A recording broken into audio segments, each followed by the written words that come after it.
So guys, what is up? It is Teacher's Game 2 coming at you again with another video here, and I am here right now to show you my Dino a Day review series on the Castoroides. Now, commonly one of the most underused tames in Ark. It doesn't really have the greatest long-term use, however early to mid-game, these things are overpowering. And when I say overpowering, I absolutely mean it. Now, first and foremost, let's look at the stats. This is a wild 150 tamed to a 225, so technically a perfect tame. And it's not bad stat-wise. It's got pretty good tanky stats, decent weight, nothing great, and decent melee.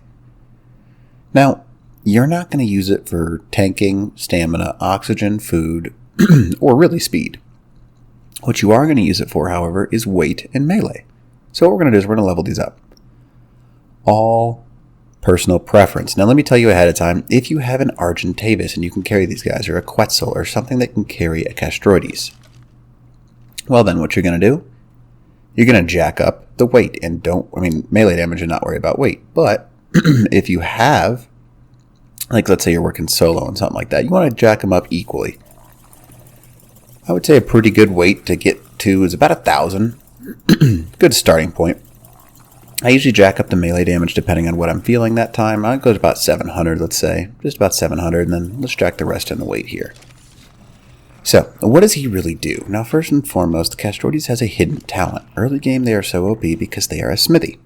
They are literally a mobile smithy, which is amazing. Really, just think about it. You can literally use these things as you wish.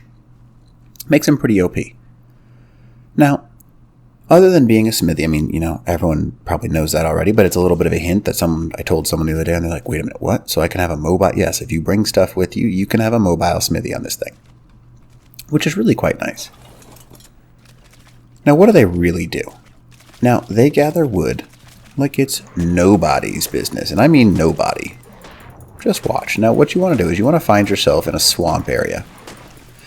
Now, the reason you want to find yourself in a swamp area is really simply due to the fact that, look at this right here. Sorry, I'm a little bit sick right now, so I apologize if I cough a little bit. But, look at this. I have 4,000 wood, and I've been doing this for less than 60 seconds.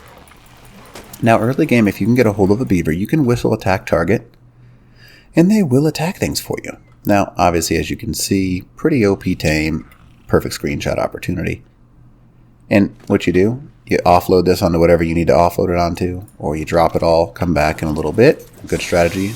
Leave me alone, Titan Boa. But if you drop it all off your tame, you can see you get 30 minutes. So you can come back in 30 minutes and just do like a couple of quick runs with like an Argentavis or something like that. And it'll carry it at reduced weight. Now, what else can you do? So you can gather it by hand. You can also use your radio wheel if you don't have a PC. Whistle attack this target. Oh, maybe not anymore. I guess not. Well, you used to be able to whistle to a tree. But what you can do, basically gather all this stuff, come back here with an Argentavis, pick up all the bags, and just transfer all to the Argy and keep... Whoa, that was a launch right there. That's nice. And just keep going back and forth. They do get rare mushrooms pretty well, and they also get thatch pretty decently as well. Now, they have one more special ability that you need to know about. Now that special ability, I apologize for coughing in your ear right there a little bit. Right up here. Oh, hello Castoroides, lovely. Just what I wanted, They get a pretty good amount of berries. You can see them going through this. So if you're looking for an early game berry gatherer, they get explant, they get seeds, they get berries. They literally get everything that you need. This Castoroides is just failing hard. Alright, it's time we play, buddy. They are not very accurate. Oh, that's a good one. So, anyways, you can get a bunch of berries with these things. So really, look at this. Early game, you don't really need much more than wood, thatch, berries, explant. Everything you need can be gathered by one of these bad boys. Now, I love these things. They're one of my favorite tames. That's just my personal opinion. Early game, I love them. You do end up switching over to a Therizinosaurus at some point in time, but oh well. It's not a huge deal. Now, another kind of cool thing about them is they do have the ability to auto-raise themselves.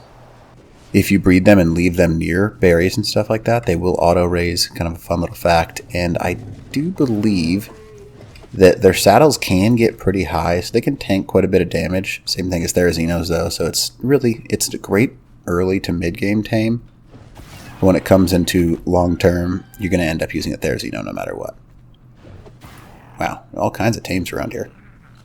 Alright, well anyways, hopefully this little Dino a Day review series helps you out a little bit, and if you have any questions, make sure you put them in the comments below. Alright, Teacher's Game 2. What is this? Dipicolus. Ow.